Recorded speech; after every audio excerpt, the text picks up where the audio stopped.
The Square Ball Podcast. Hello, welcome to the show. It's brought to you in association with Levi's Solicitors. You can get a 10% discount on your legal fees at levisolicitors.co.uk/the square ball. I can feel Michael's eyes boring into the side of my head now. Just there, champing at the bit, wanting to do his bit. Go on then. Will's probate conveyancing. Yep. All your negligences. Yep. Your commercial disputes. Your residential disputes, all sorted. Professional negligence, is that your favourite this week? Yep. Mentioned that over on Propaganda, didn't we? Which is well worth checking out. You can get Propaganda Extra as well. Propaganda was ridiculous this week because we beat Wolves. We went for about an hour and 7 minutes when it was edited down. Yeah, and then I think Extra. It's another 40 minutes. 40 minutes. So look out for that in your feed, video and Extra podcast if you're a TSB Plus member. If you're not, you want to try it out for size, have a look at thesquareball.net/plus. Want to try on some of these T-shirts for size? Oh, these are available too, you know. What's that in front of you there, Michael? What, this range of mugs? Are you like this at home with your kids and your wife? I'm the opposite. I'm trying to prevent them buying stuff at home. He doesn't speak to him. He just comes here and sells stuff. This is this is just my little break from trying not to spend money, trying to get other people to. All available on the website. Rob's here as well. Hello, Rob. You're right. Hello there. I'm all right. It's been all right, hasn't it, this week? It's felt much happier. Quiet weekend, wasn't it, really? Yeah. A normal club, as you said. Do you regret those words in the build-up to the Wolves game? Do you know what? I mean, I'm not bothered or anything, but if you go back to the Wolves preview to, I think it's like 15 minutes, 10 seconds, I called it was going to be a repeat of the madness, so I don't know what people are on about. You're into Brentford territory there, aren't you? Very select. It's a Square Ball podcast. We go about the 32-minute mark, and they're talking about it's quite disrespectful. But I love the banter, but it's not funny, and it's not factual, so it's not funny because it's actually not true. But anyway, doesn't the world seem like it's on its correct axis this week just because we won and we're all pathetic? Just feels lighter. You can just relax, can't you? Don't even have to think about it. And then it's the photo of Luke Ayling running off and celebrating with all the other players behind him and Willie Nonto grinning and Firpo grinning. I just can't stop thinking about it, basically. We've seen the first kit leaks this week. Footy Headline's always reliable for stuff like this. Part one of the show, by the way, is the latest Leeds United news. We've seen kit leaks for next season. If the rumours are to be believed, I reckon they must be getting people who are leaking details from whatever Far Eastern sweatshop they're getting manufactured in. Factory, a respectable factory. I'm sure the conditions are great. This looks, if the rumours are to be believed, like best Adidas kit by some distance. Yeah, I love it. Yeah. It's got the alternative yellow-blue stripes on the shoulder, so says the rumour. Adidas, which is something I wish they'd done on our first kit in the Premier League. I thought that could have done with a bit of yellow on. It was. I didn't mind that because I was thinking in my head about ranking them. In fact, the first 2 years could have done with it because the first one was all blue, the second one was all yellow, wasn't it? Yes, it was the piss snow yellow. I was going to say this one, crucially, the right blue and the right yellow rather than a highlighter pen. Yeah, so it's all the right colours from the badge. Adidas have obviously dispensed with the word Adidas under their trefoil logo now, although it's not the trefoil logo, it's the 3 bars. And the interesting bit is the what looks to be a repeating peacock pattern in the fabric, which I'm all for. If this turns out to be the shirt, and if they're doing a away shirt that's got the peacock pattern on it, I think that'll look ace. We did hear rumours of a peacock pattern. Yeah, we were tipped off about a year ago. Peacock a year ago, but I didn't. Maybe we were a year ahead of the curve. That's how much we are on the fashion curve. A full year ahead of all the trends. Yeah, or we didn't listen properly when someone told us. Is the other thing that's more likely to have happened. On this shirt, the word "zbotop" is missing. I would like the word "zbotop" to be missing from the shirt going forward.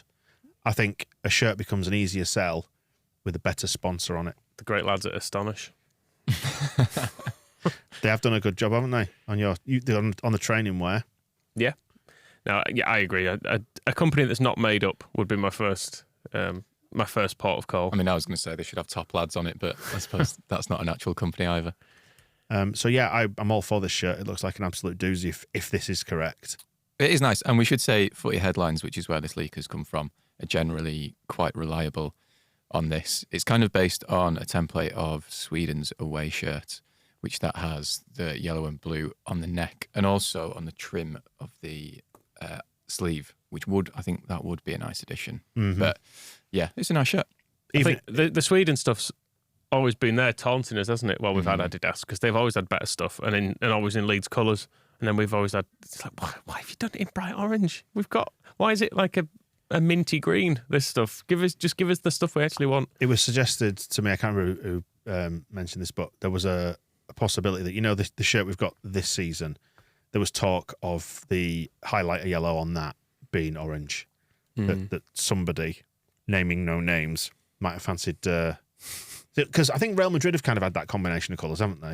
So you can imagine somebody looking at the Real Madrid kits and going, give me that one. That's what Don Revie did, wasn't it? But I don't know if he put orange on the neckline, did he? It was just plain all white. Although we did have the orange kit, didn't we, for a game or two at some point in the 60s or 70s. But good work if they pull this one off. Yeah, I approve wholeheartedly. It looked good in the Premier League, wouldn't it, that one? Hopefully. It'd be really annoying if we got like the best Adidas kit we've had since we went with them and we were playing against chumps in the Championship.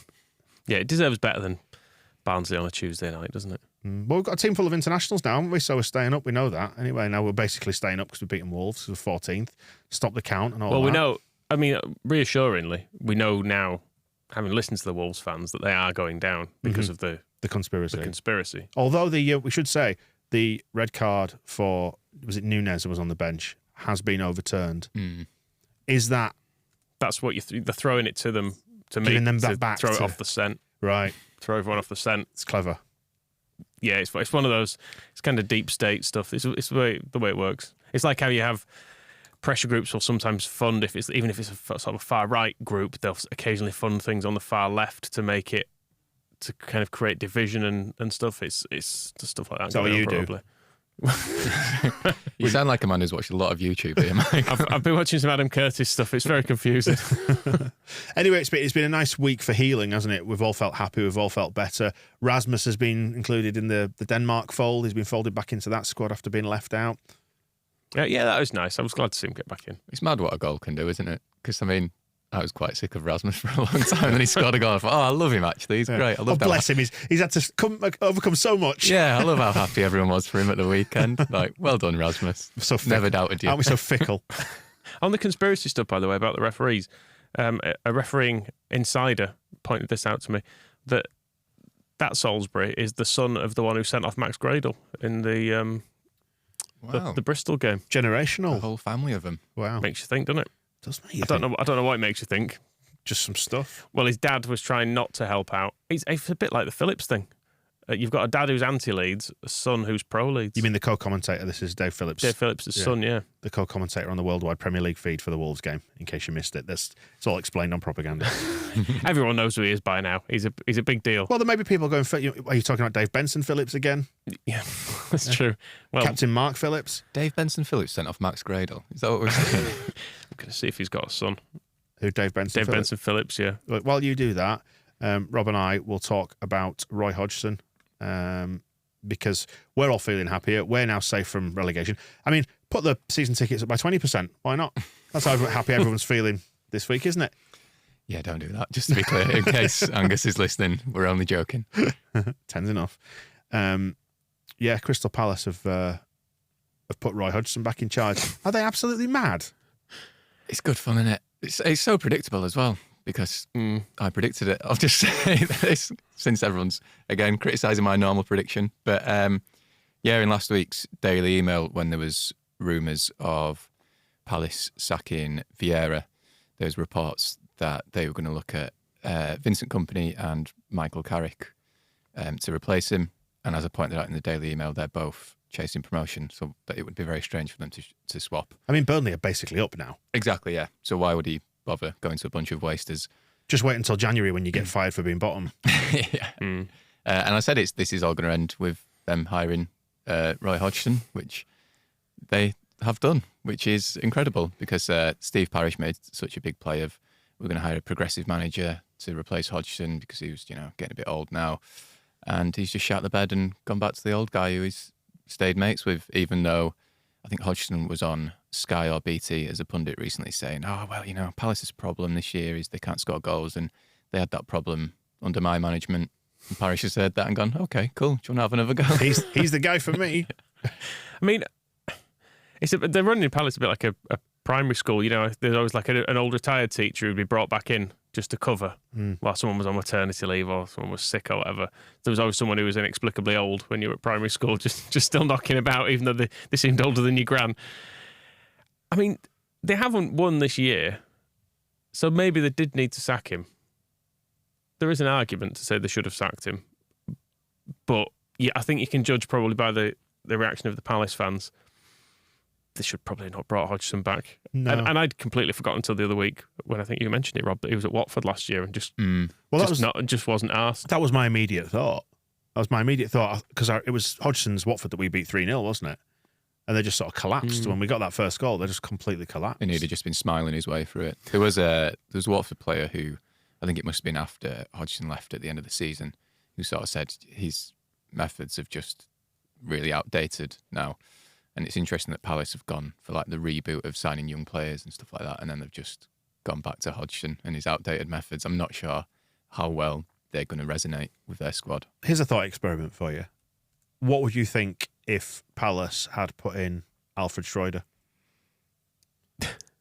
Would you have said that makes sense? Not really. Because we would have gone, it's former that guy. Former Ajax coach. All right, he didn't have a great time of it at Ajax, but he was all right at Bruges. Perhaps he'll do a decent job. He'll probably have enough in him to keep him up. Would you have thought that? Maybe, but only because I would have not been interested enough to read the opinions of Ajax fans. Yeah. Had I done that, I would have probably said, "Oh, good, they're going down now." I wonder if Palace fans would have put a poll out on Twitter about it or something, just to gauge the temperature. I mean, I was kind of hoping they'd get Marsh, as I was hoping Southampton were going to get Marsh. But never mind. Maybe he'll turn up somewhere else. Yeah, Roy Hodgson, he's not known for his sort of dynamic attacking football that's going to score his way out of trouble, is it? It'll be interesting to see how they go from here. I look forward to him turning up and trying to find Gary Cahill somewhere at the training ground, only to find he's left. Is he left? He has left. Yeah, I think Rafinha had to retire after what Rafinha did to him, I think. Imagine if Roy Hodgson had been put in at Leeds. God. Imagine if that had happened. That's what I was thinking about. He wouldn't have taken it. It's too far to travel. It could use his discount. No, his pension's discount. No, because my brain thought, well, they probably would. We'd have looked at Schroeder and thought, that's probably quite a sensible move by Palace. And then you look at this and you go, what are you doing? And I immediately transplanted that idea to Leeds because essentially Schroeder was hounded out of town. And then if they'd gone, right, bringing in Roy Hodgson, how would you have felt? Not very pleased. No. I think with Hodgson the first time at Palace, without knowing the ins and outs of it, they were delighted when he left, from what I could gather. But I feel like because he was local and an old man, no one ever felt that they could shout at him and tell him to fuck off in the way that you normally do when you want a manager out. And they were sort of all right. Like they'd finish lower mid-table, which was acceptable. But basically everyone hated watching it. Well, the thing with Hodgson at Palace previously is that they ended every season terribly as well, which again bodes well for this season. Yeah, well, more of the same. I did look, they're according to the bookies, they have a 16% chance of going down, which I imagine if you're a Palace fan, it feels more than that at the moment because you've not won this year. And momentum in the relegation battle is weird, isn't it? Because we win one game and we're like, staying up, lovely stuff. Zippity-doo-dah. Yeah, whereas you look at, Wolves had a bit of momentum when Polo Neckman took over, and then it feels like they've lost that now and have descended into a strange madness. So, which they should. It'll be interesting to see. Wolves should recover that though, shouldn't they? They should. They're not, because they've got a good enough squad to get out of it. It's interesting. Out of all the teams down there, well, it's my mates at Project538.com have Palace at 10% chance of going down, having run tens of thousands of simulations of the season. We are at 17%. They've got us down for finishing on 39 points and escaping relegation by 4. Okay. Palace do, in fairness, have an easy end to the season. Looking at it, they play Leicester, Leeds, Southampton, Everton, Wolves, West Ham, Spurs, Bournemouth, Fulham, Forest. I mean, the problem is it's a very soft finish. Like we said before, but if you do start to drop points in those fixtures, they're all 6-pointers, aren't they? We could do with them drawing all those games, really. I think that is possibly what Hodgson's been brought in for, to just draw all of those games. Yeah, that'll probably keep him up on it. Absolutely stink it out. Yeah, exactly. But it'd be interesting to see how it goes. Would you take a 39-point finish for us now and staying up by 4 points? Is that part of... Well, I'll take staying up however we stay up. Yeah, I mean, like, if you're offered it now and you said it's going to be fraught until pretty much the final week or two of the season, it'll be a 4-point gap. But it won't be fraught, look. You just told me we're getting 39 points and staying up. Yeah, but lovely stuff. But they reckon it'll be Southampton bottom on 33, Forest on 35, and then Bournemouth slightly better than them on goal difference, also on 35. Let's just stay up.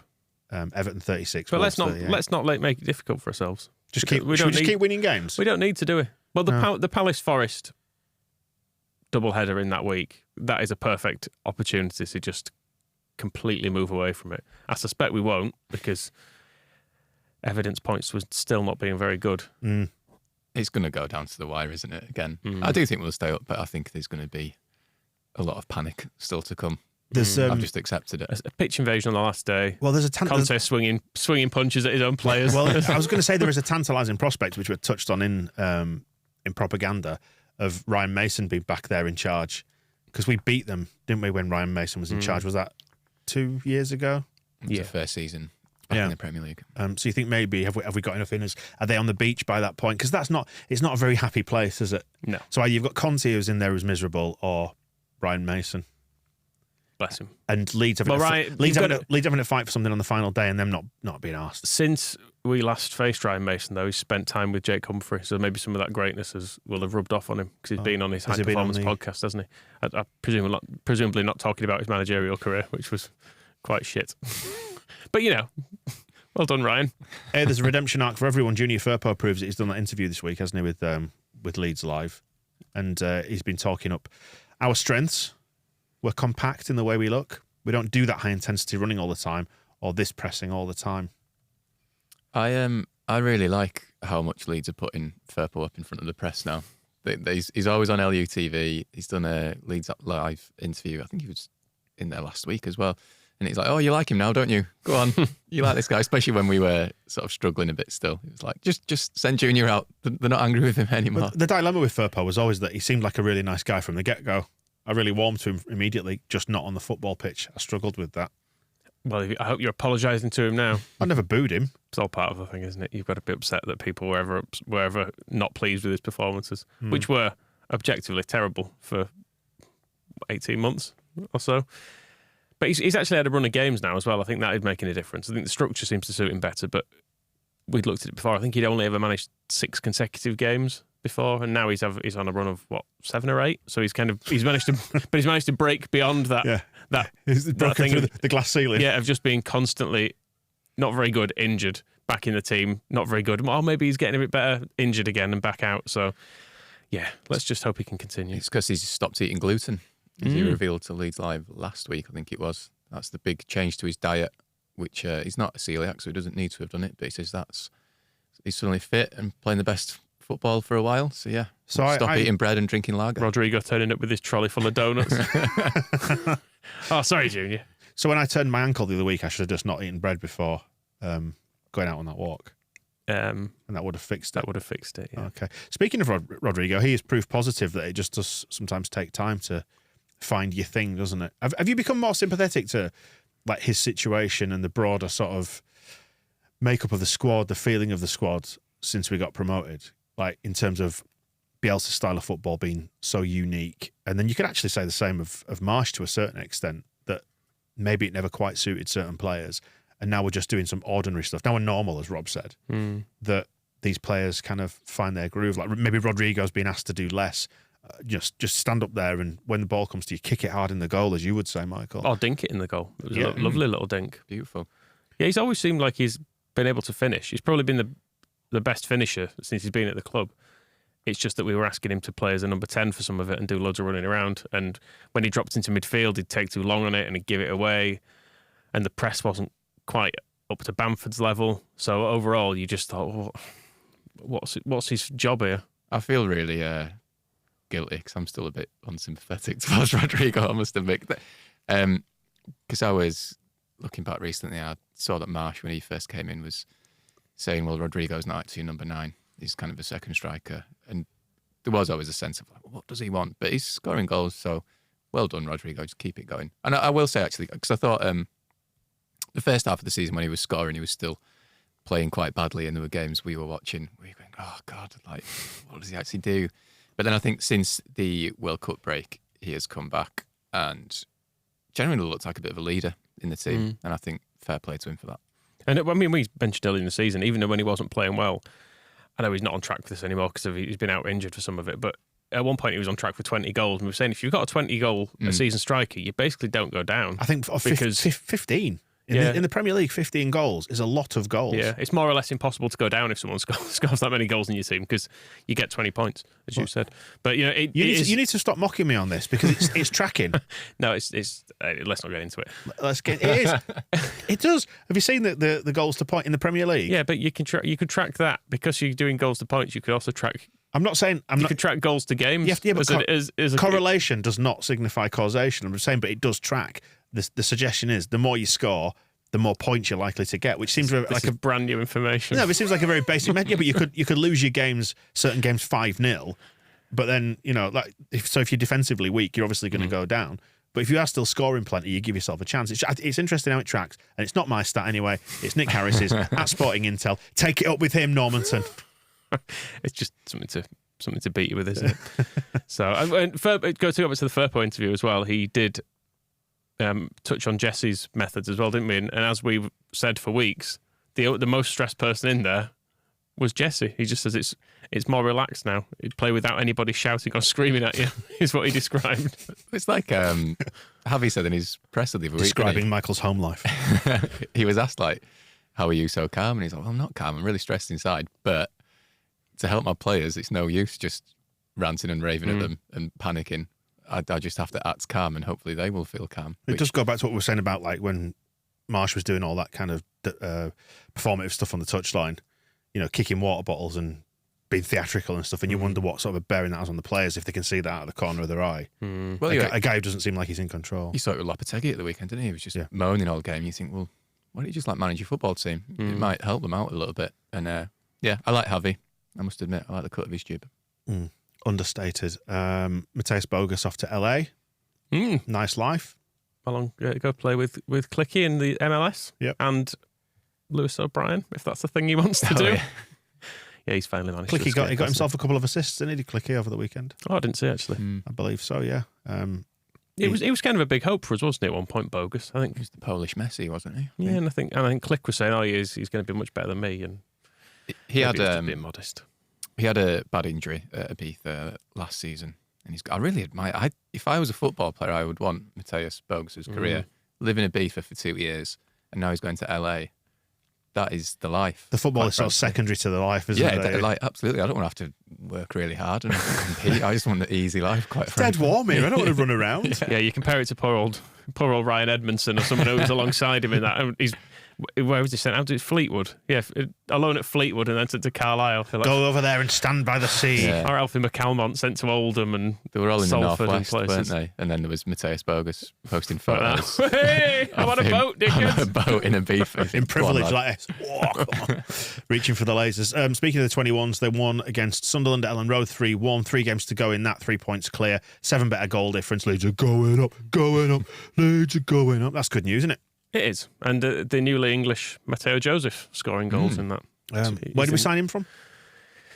I can't remember which club it was now. But yeah, he was Spanish still recently, but he's just been called up for England under-20s. Because he's got an English dad. And he's related to Emil Heskey. Anyone who's related to Emil Heskey is actually eligible to play for England. Is that true? I believe that's Is that in the rule book? It's in the FIFA rule book. Right. It's very small print. Which number clause is that? However distant you are on the Heskey family tree, you can play for England. Rule number? The Heskey clause, I think it's just called. I don't think it's got a number. A separate appendix. Yeah, it's got an NB bit at the end. Right. Women are playing league games finally after having loads of them postponed due to the Cup. They're winning them. That's good. 2-0 win over York last week. Beat Bradford as well. Did try and Leeds it in. Yeah, just to keep it interesting. I think, it's boring, isn't it, winning 3-0? Rick Passmore basically said they got tired and silly at the end of that game. I think it was fatigued and silly errors or something. But yeah, tired and silly. But Jess sounds like a good night out.